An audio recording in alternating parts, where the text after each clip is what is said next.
આપણે જ્યારે મીઠાઈ, ચોકલેટ, કેટલાક રમકડાં, ટૂથપેસ્ટ વગેરે બજારમાંથી ખરીદીએ છીએ ત્યારે દુકાનદાર આ વસ્તુઓને ખોખામાં પેક કરીને આપે છે. અને આ મીઠાઈના ખોખામાંથી મીઠાઈ કાઢી ખોખાને સંપૂર્ણપણે ખોલી નાખ્યું છે. આથી ખોખું આ પ્રમાણે દેખાય છે.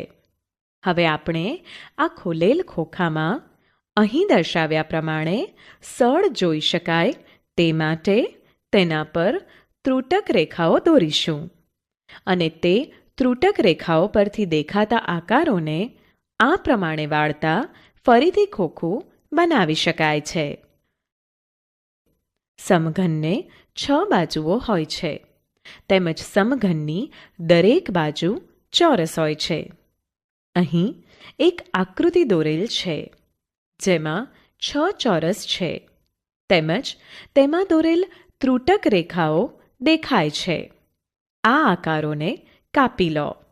હવે આ ત્રુટક રેખાઓ પરથી ચોરસ આકારોને વાળતા આ પ્રમાણે એક ખોખું બને છે.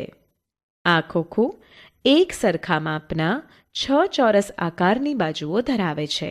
આવા આકારને સમઘન કહે છે. સમઘનની બધી બાજુઓના ક્ષેત્રફળ સમાન હોય છે. ખુલ્લું ખોખું એટલે ઢાંકણ વગરનું ખોખું. ખુલ્લા ખોખાને 5 બાજુઓ હોય છે. અહીં 2 આકૃતિઓ દર્શાવેલ છે. આ બંને આકૃતિઓને કાપી વાળતા ખુલ્લા ખોખા જેવો આકાર મળે છે જે આ પ્રમાણે દેખાશે. આ આકાર પણ 5 સમાન ચોરસ ધરાવે છે છતાં તેમની મદદથી ખુલ્લું ખોખું બનાવી શકાશે નહીં. બાળમિત્રો, બધા જ ખોખા સમઘન હોતા નથી. સૌપ્રથમ આપણે જે મીઠાઈનું ખોખું જોયું તેમાં 4 બાજુઓ લંબચોરસ આકારની છે અને સામસામેની 2 બાજુઓ ચોરસ આકારની છે. આથી આ ખોખું લંબઘન છે તેમ કહેવાય.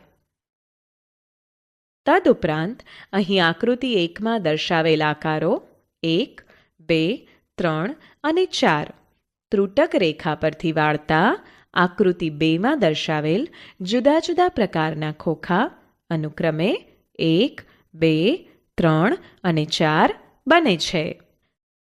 જ્યારે કાગળ પર કોઈ પણ આકાર દોરવામાં આવે છે ત્યારે તેમાં આકારની લંબાઈ અને પહોળાઈ દર્શાવી શકાય છે. આવા આકારને દ્વિપરિમાણીય આકાર કહેવાય.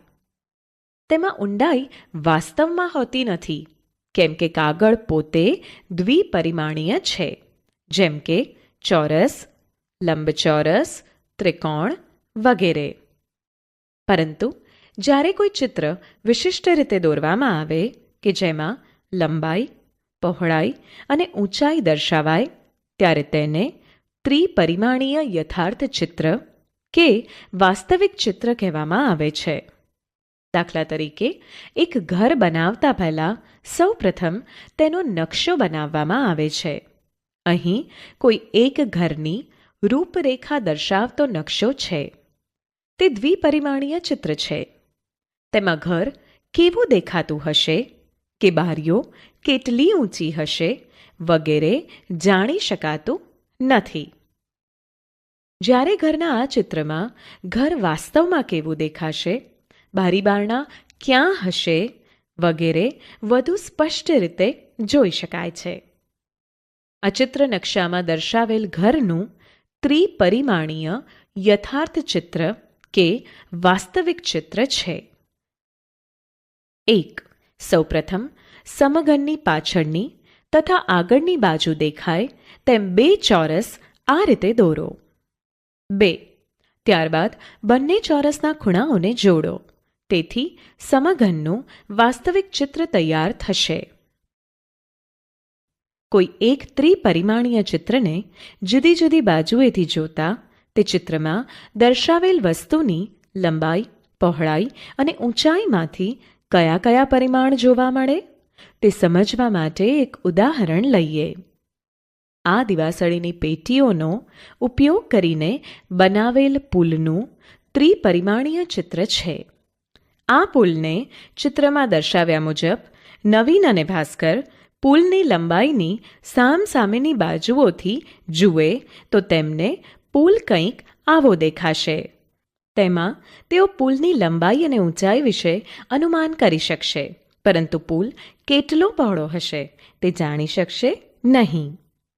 હવે પ્રતિજ્ઞા ચિત્રમાં દર્શાવ્યા મુજબ પુલને તેની ઊંચાઈની સામેથી જુએ છે તો તેને પુલ આવો દેખાશે. તેમાં તે ચિત્રની મદદથી પુલની ઊંચાઈ તથા પહોળાઈ વિશે અનુમાન કરી શકશે, પરંતુ પુલની લંબાઈ જાણી શકશે નહીં.